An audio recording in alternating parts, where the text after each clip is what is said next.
Hello everyone. Today I'm going to talk about preparing water for your shrimp tank. So this tub here is RODI water, straight out of my RODI kit. Using a TDS pen, this measures at about 3 TDS. So you can see there that that's reading 3 TDS. This water's been aged for a little while, so it's got an air stone running in it and a pump just to keep it circulated around. So that basically gets all the gases out. Obviously your RODI will only strip out minerals, it won't strip out gases. So the aeration just gets rid of any of those gases that have been left there for a couple of days. So today we're preparing neocaridinal water. So we're going to be using the salty shrimp GH and KH plus. So it's important that you use the GH and KH because the cherries, they need this type of mineral. On the top I've written for my own reference, I bring the water up to 190 TDS, so I've just written that on the top of the lid, so just to remind me exactly the measurement to go for. So inside the tub you get a small spoon with it, so basically we need to add a level spoon into the water, and then we need to really stir it up and then check our TDS. So it's always important to put the mineral in, leave it a few minutes before you check the TDS, because at the first you put it in, it's not always mixed 100%. So we need to really stir it up, give it a few minutes just to make sure that's all dissolved, and then we'll check our TDS. It's always better to add a smaller amount and then work up, because it's easier to add more than it is to take it out. If you go over the TDS, the only way to correct that is to add more RODI water in.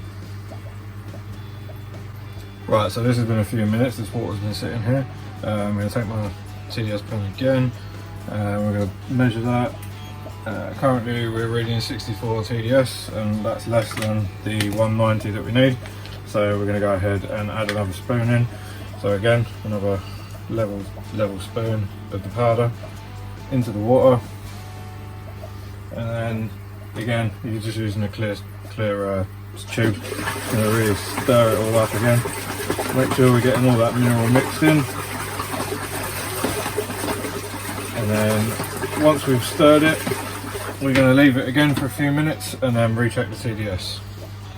Right, so it's been a few minutes. I've since added another couple of little half scoops just to get it up to the right TDS. So now I put the TDS meter in, and we are reading 195, which is pretty much bang on. With your TDS, it doesn't matter if it's slightly higher or slightly lower, it's just as close as, but I will try and keep it as close as you can, because obviously you're adjusting the water chemistry if you add that into an existing tank. As I say, sort of a few TDS in either direction realistically isn't going to matter. So the reason why we measure this in TDS, and this is purely because it's just easier, because this powder is the same every single time, that we know that if in a 0 TDS water we bring it up to 190, we're going to have the correct parameters because we've already tested it. Obviously this powder doesn't change, this water doesn't change, so we're guaranteed to always get the same product. So I'm just going to explain a little bit about what TDS actually means. So we measure TDS with a TDS meter, which is effectively a small electronic probe that you put into the water, and when it turns on it gives you a number, and that stands for total dissolved solids. So that's how many solids are dissolved in that water. So if you was to put this into your tap water, and it would tell you exactly how many dissolved solids are in your tap water. Obviously you'd expect your tap water varies depending on where in the world you are, and even in parts of the country can vary. You need one of these really if you're going to keep shrimps. They're only sort of 10 to 15 pound from eBay or Amazon, but I personally use a HM Digital and find it very reliable, and would recommend the same pen. Can't go wrong with one of these. You get a nice leather carry case with it, and it does the job really well. So it's important when you're keeping shrimp to measure your TDS, not only when you're remineralising your water, but also when you've got a tank set up, because that can be an indicator of when a water change is needed. because it will tell you that there's too many solids dissolved in the water. Cherry shrimp maximum of 300 TDS, so when you start getting close to that you want to do a water change. And with Caradina, so your crystal rares, your Thai bees, you want to keep the water lower, so they prefer around about 150 TDS. If we wanted to remineralise for a Caradina, for Caradina water, so your crystal rares, your Thai bees, you would use this, which is just a GH+.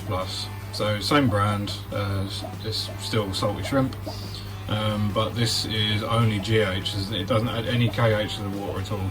So if you add this in to RO water, your KH should be 0 or very close to 0. Obviously Caradina shrimp require different water parameters to Nero Caradina, and that's one of the reasons we have to use the two different minerals for the two different shrimp. And also you'll notice the difference in TDS that we mineralise up to. So this one goes up to 190 and this one's only 130, so there's not as much of this powder in the water. It does read on the instructions in the back, it tells you exactly how much to add in, but once you've worked it out, take the TDS, you're guaranteed to get the same every time. It's also worth pointing out as well that when you use RO water, you don't need to use a dechlorinator, because obviously you've stripped everything out of the water other than H2O. So everything else has been caught by your RODI unit, so therefore you don't need to use a dechlorinator. So now I'm going to talk a little bit about my RODI unit and why having an RODI unit is important. So this is a 5-stage RODI unit. As you can see, we've got 3 filter canisters at the bottom. We've got a reverse osmosis membrane and a deionisation membrane. So basically what happens, the water inlet comes from this pipe into the filter, and then we've got a sediment filter, 2 particle filters, a RO membrane and a DI resin.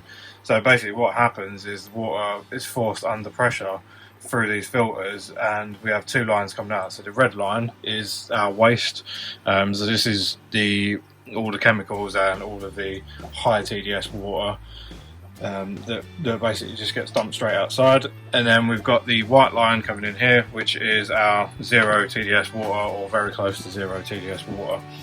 The reason we do this is to make sure that we strip everything out of the water other than literally H2O.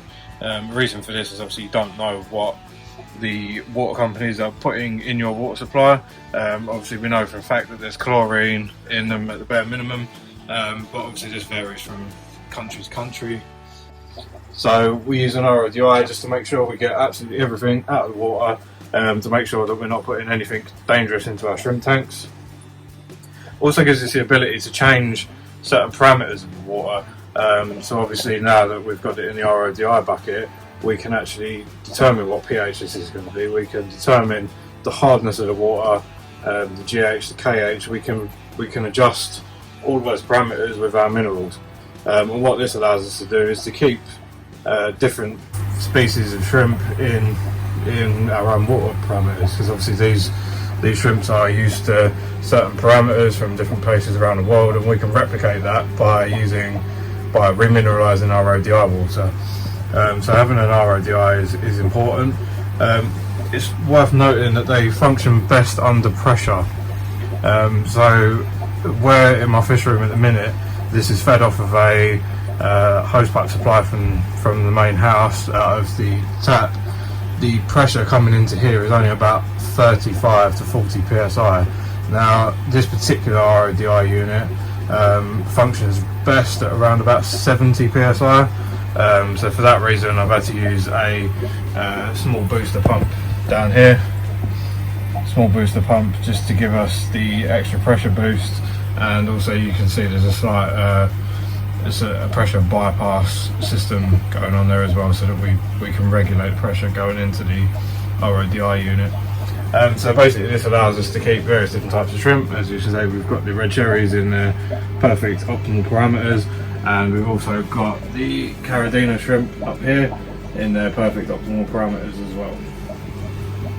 So yeah, thank you for watching my video, and if you've enjoyed it, like and subscribe. I'll be bringing more content detailing more of the shrimp I'm keeping and plans for the future. Thanks.